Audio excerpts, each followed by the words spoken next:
नमस्कार। ध्येय आईएएस के डेली करंट अफेयर्स वीडियो कार्यक्रम में आपका स्वागत है। इस कार्यक्रम में हम भारत में नवीकरणीय ऊर्जा उत्पादन बढ़ने के साथ कम नवीकरणीय ऊर्जा उत्पादक राज्यों में क्या समस्याएं आ रही हैं, इस विषय पर चर्चा कर रहे हैं।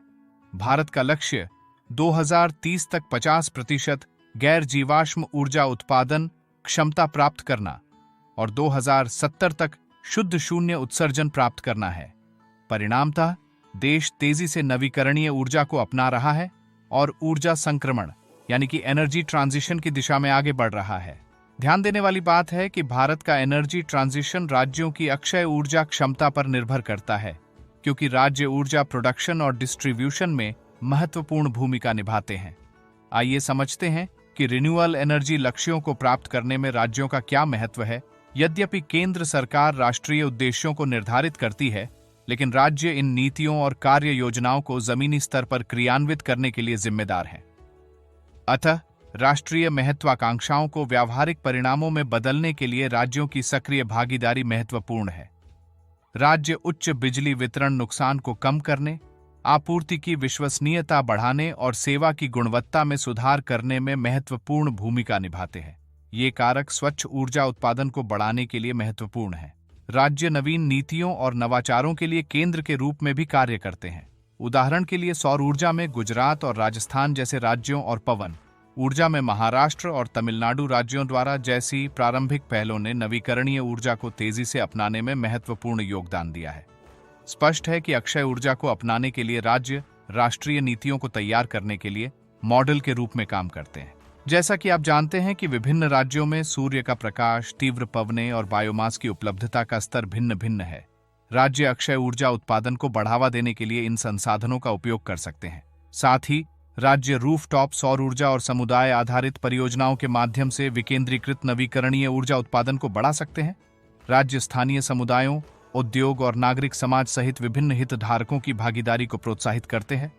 इन विशेषताओं के बावजूद ध्यान देने वाली बात है कि भारत में नवीकरणीय ऊर्जा पश्चिमी और दक्षिणी राज्यों में केंद्रित है।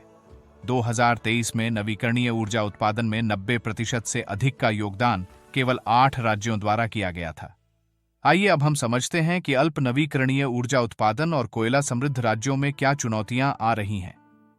नवीकरणीय ऊर्जा उत्पादन पर जोर बढ़ने के साथ कम नवीकरणीय ऊर्जा उत्पादक राज्यों को कई चुनौतियों का सामना करना पड़ सकता है। आपको बता दें कि ये राज्य कोयला उत्पादक राज्य भी हैं। इन राज्यों की समस्याएं इस प्रकार हैं। पहला, इन राज्यों के राजस्व के प्रतिशत के रूप में कोयला रॉयल्टी कम हो जाएगी। दूसरा, बिजली खरीद लागत में वृद्धि होगी, क्योंकि बिजली खरीद प्रतिबद्धताओं में नए नवीकरणीय ऊर्जा अनुबंध शामिल होते हैं। तीसरा, ऊर्जा भंडारण प्रौद्योगिकियों को अपनाना महंगा है। इसके अलावा सीमित नवीकरणीय ऊर्जा वाले कोयला समृद्ध राज्यों को अन्य राज्यों से अधिक बिजली आयात करने की आवश्यकता होगी। चौथा, कोयले की रॉयल्टी में गिरावट और बढ़ते बिजली आयात के परिणाम स्वरूप कम नवीकरणीय ऊर्जा उत्पादक और बिजली आयातक राज्यों के लिए बजट घाटा बढ़ेगा। पांचवां, भारत में जटिल राजकोषीय संघवाद राजस्व स्रोतों को लेकर राज्यों और केंद्र सरकार के बीच टकराव पैदा करता है। चलिए अब समाधानों पर चर्चा करें। कम नवीकरणीय ऊर्जा वाले राज्यों को सशक्त बनाने और नीतिगत संघर्षों से बचने के लिए कुछ उपाय किए जा सकते हैं। जैसे ऋणदाता कम नवीकरणीय ऊर्जा वाले राज्यों में इन परियोजनाओं के लिए ऋण प्रदान कर सकते हैं। अंतर्राज्य परिषद जैसे मंचों पर कम नवीकरणीय ऊर्जा उत्पादक राज्य अपनी चिंताओं और जरूरतों को रख सकते हैं।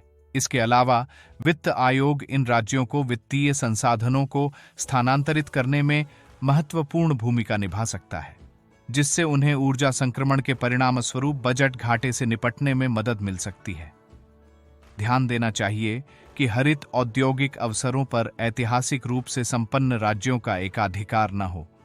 यह दृष्टिकोण संतुलित क्षेत्रीय विकास और साझा समृद्धि को बढ़ावा देगा। अक्षय ऊर्जा की दिशा में भारत का ऊर्जा संक्रमण कार्बन उत्सर्जन को कम करने की दिशा में एक महत्वपूर्ण कदम है। हालांकि इसकी सफलता सुनिश्चित करने के लिए एक संतुलित दृष्टिकोण आवश्यक है। कम नवीकरणीय ऊर्जा उत्पादक राज्य को सशक्त बनाना और उन्हें संक्रमण में सक्रिय रूप से शामिल करने की आवश्यकता है। धन्यवाद।